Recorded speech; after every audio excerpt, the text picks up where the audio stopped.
السلام علیکم ورحمۃ اللہ وبرکاتہ۔ الحمد للہ الحمد للہ وکفا والسلام علی عبادہ الذین اصطفى، اما بعد فاعوذ باللہ من الشیطان الرجیم، بسم اللہ الرحمن الرحیم۔ ما آتاکم الرسول فخذوه وما نهاکم عنہ فانتہوا، صدق اللہ العلی العظیم۔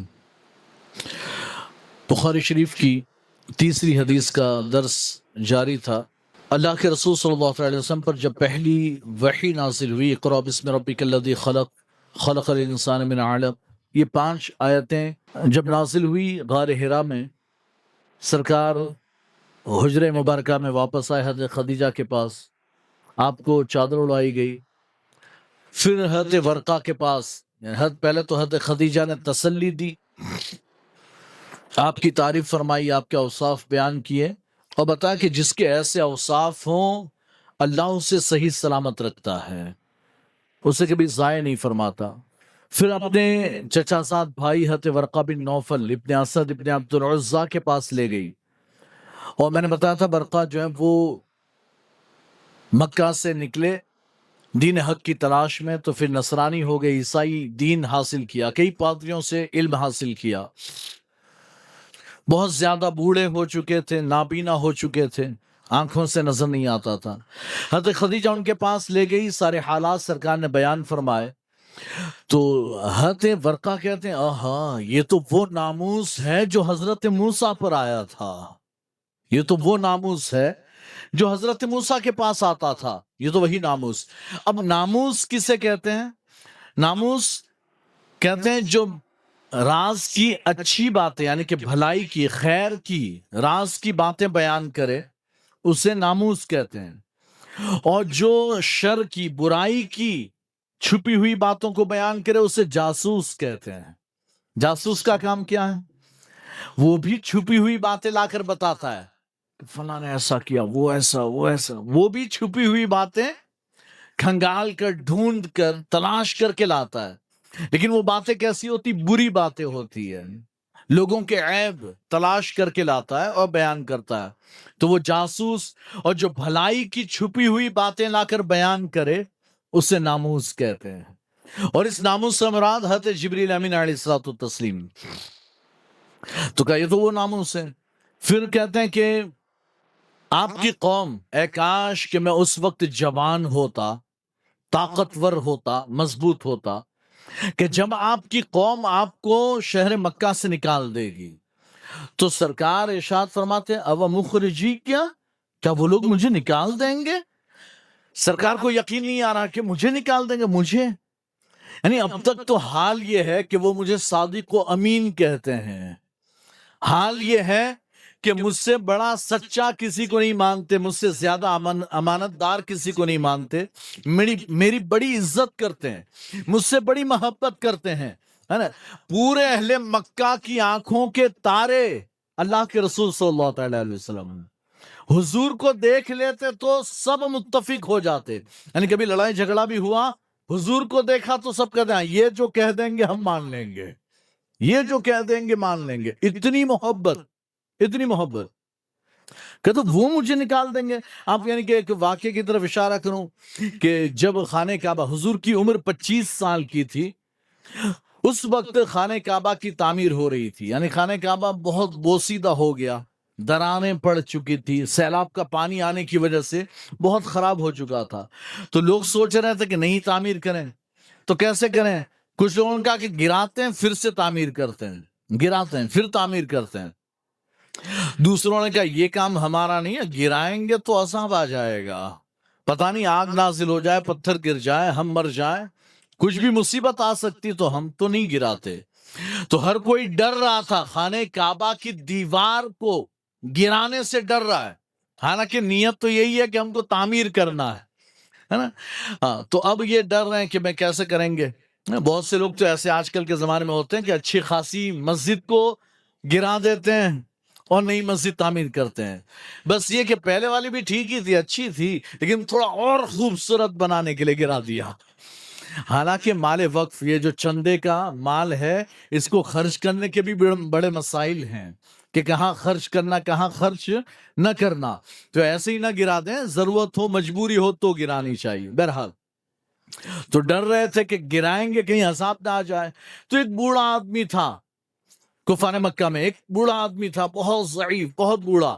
وہ آیا اور آ کر اس نے گرا دی ایک دیوار، دھکا مارا اور گرا دی. اب سارے لوگ اپنے اپنے گھر لوٹے اور سارے پوری رات جاگتے رہے، یہ سوچ کر کہ اس بڈھے کا کیا ہوگا پتہ نہیں، اس کا کیا ہوگا پتہ نہیں. پوری رات جاگے، صبح انتظار کرتے رہے. صبح ہوئی تو پھٹاک سے جلدی سے نکلے باہر کہ دیکھیں اس کا کیا ہوا. گھر جل گیا، آدمی جل گیا، مر گیا، کیا ہوا. اتنے میں تو سارے لوگ جمع ہو گئے اس کے گھر کے باہر. تو کھانستا ہوا بڈھا گھر سے باہر نکلا، اور جب نکلا تو لوگوں کو اطمینان ہوا کہ نہیں عذاب نہیں آئے گا، گراؤ. تو گرا، پھر تعمیر ہوئی. حضور بھی اس تعمیر میں شریک ہوئے، پتھر اٹھا اٹھا کر لاتے تھے. اب جب تعمیر ہوئی تو پہلے خانہ کعبہ ایسے لمبا تھا، ابھی جو چوکور ہے ایسے نہیں تھا. جیسے کتاب لمبی ہے ایسے وہ لمبا خانہ کعبہ تھا، چوکور نہیں. حتیم کا جو ایریا ہے وہ بھی خانہ کعبہ کے اندر تھا. تو بعد میں یہ ہوا کہ بھئی حلال کمائی ہی خانہ کعبہ کی تعمیر میں لگائی جائے. تو حلال کمائی تھے لوگوں کے پاس کروڑوں، لیکن حلال کمائی کی بات آئی تو کوئی چون نہیں دے رہا ہے، کوئی 1 پیسہ دے رہا ہے. پھر جو ہے نا وہ کم پڑ گئے. کہتے ہیں کہ خرچ کم ہوا تو کہتے ہیں کہ اب اتنا لمبا تو نہیں بن پائے گا، چوکور بنا دیتے ہیں، اتنا حصہ چھوڑ دیتے ہیں. تو یہ چوکور عمارت بنی جو آج تک چلی آ رہی خانہ کعبہ کی. بہرحال تو اب یہ خانہ کعبہ کی تعمیر میں سرکار نے حصہ لیا. جب خانہ کعبہ کی دیواریں تعمیر ہو گئی، حجر اسود کو اس کے کارنر میں رکھنا ہے، نصب کرنا، رکھنا. تو کیا کون رکھے گا؟ انہوں نے کہا میں رکھ دوں گا. تو دوسروں نے کہا نہیں ہمارا سردار، ہمارے قبیلے کا سردار رکھے گا. وہ کہتا نہیں ہمارے قبیلے کا سردار. لڑائی جھگڑا ہو گیا. جب جھگڑا ہوا ہر کوئی لڑ رہا ہے کہ ہمارے قبیلے کا جو سردار ہے. ہر کوئی اپنے لیے نہیں لڑ رہا ہے، اپنے سردار کے لیے، اپنے ٹرسٹی کے لیے، متولی کے لیے لڑ رہا ہے کہ ہماری جماعت کا جو بڑا ہے وہ رکھے گا. تو جب لڑائی ہوئی وہ کوئی بھائی ایک پتھر رکھنا ہے تو 10-12 قبیلے کون رکھے. تو سرکار کی یعنی کہ طے یہ ہوا ایک کام کرتے ہیں، کل صبح فجر میں جو سب سے پہلے مسجد حرام میں، حرم کعبہ میں آئے گا ہم اس سے فیصلہ کروائیں گے، وہ جو فیصلہ کرے گا ہم سب کو منظور ہوگا. کہا ٹھیک. تو کام چھوڑ دیا گیا، حجر اسود کو رہنے دیا. رات گزر گئی، صبح ہوئی تو سب سے پہلے حرم کعبہ میں حضور تشریف لائے ہیں. اور جیسے ہی حضور آئے نا، ابھی 25 سال کے ہیں، دیکھیں یہ نوجوان 25 سال کی عمر ہے، جیسے ہی آئے سارے چیخ اٹھے، ہاں یہ جو کہیں گے ہم سب کو منظور ہے، یہ جو کہیں گے یہ تو صادق و امین ہے، یہ تو سچے ہیں، یہ جو کہیں گے ہم سب کو منظور. کہتے سب کو منظور کہاں، ان کا فیصلہ آخری فیصلہ، اور کوئی کچھ نہیں کہے گا، یہ کہہ دیں گے بات فائنل. تو حضور نے بھی کسی کو ناراض نہیں ہونے دیا. فیصلہ کیا فرمایا؟ سرکار فرماتے ایک چادر لاؤ. سرکار نے چادر بچھائی، اس میں حجر اسود کو بیچ میں رکھ دیا. فرمایا کہ ہر قبیلے کا سردار آ جائے، اور ہر قبیلے کا سردار جو ہے نا وہ کیا اٹھائے؟ چادر اٹھائے. تو سب کا حصہ ہو جائے گا، سب کا حصہ، کسی کا من دکھ نہیں، کسی کو تکلیف نہیں کہ سرکار نے اس کے لیے فیصلہ کیا کہ اس کے لیے کیا نہیں، ہر کوئی مل کر اٹھائے. تو کہتے ہیں سب راضی ہو گئے، سب اٹھا کر لے گئے چادر میں. اور پھر جب خانہ کعبہ کے قریب پہنچے تو حضور نے اٹھا کر اپنے ہاتھوں سے نصب فرمایا ہے. اس پر کسی کو کوئی اعتراض نہیں. ہاں بھائی سب کو موقع مل گیا. تو یہ سرکار یعنی تعجب کر رہے ہیں کہ مجھ سے اتنی محبت کرتے ہیں، میرے ہر فیصلے کو وہ آخری لاسٹ فائنل فیصلہ مانتے ہیں، اور مجھے صادق و امین اپنی امانتیں کروڑوں روپیہ سونا چاندی سب میرے پاس رکھتے ہیں کہ آپ حفاظت کی. ہم جا رہے ہیں ملک شام تو ہمارے مال کی، اس زمانے میں بینک تھے نہیں، بینک نہیں تھے، لاکر سسٹم نہیں تھا، تجوریاں نہیں تھی، چوری نہ ہو جائے تو لا کر حضور کے پاس رکھتے کہ آپ سنبھالیے، ہم جب آ جائیں گے تو آپ سے لے لیں گے، امانت آپ رکھیے، اور کسی پر بھروسہ نہیں، آپ پر بھروسہ آپ رکھیے. تو سرکار امانتیں رکھتے تھے. اور یہ امانت کا عالم تو یہ ہے، ایک بات یاد آئی تو بتاؤ، امانت کا عالم تو یہ ہے کہ سرکار نے اعلان نبوت فرمایا، اب آپ کو پتھر مار رہے ہیں، آپ کی راہوں میں کانٹے بچھا رہے ہیں، گڈھا کھود رہے ہیں، آپ کی پشت انور پر اونٹنی کی بچہ دانی لا کر رکھ دی ہے نا، آپ کو ستایا جا رہا ہے، مارا پیٹا جا رہا ہے.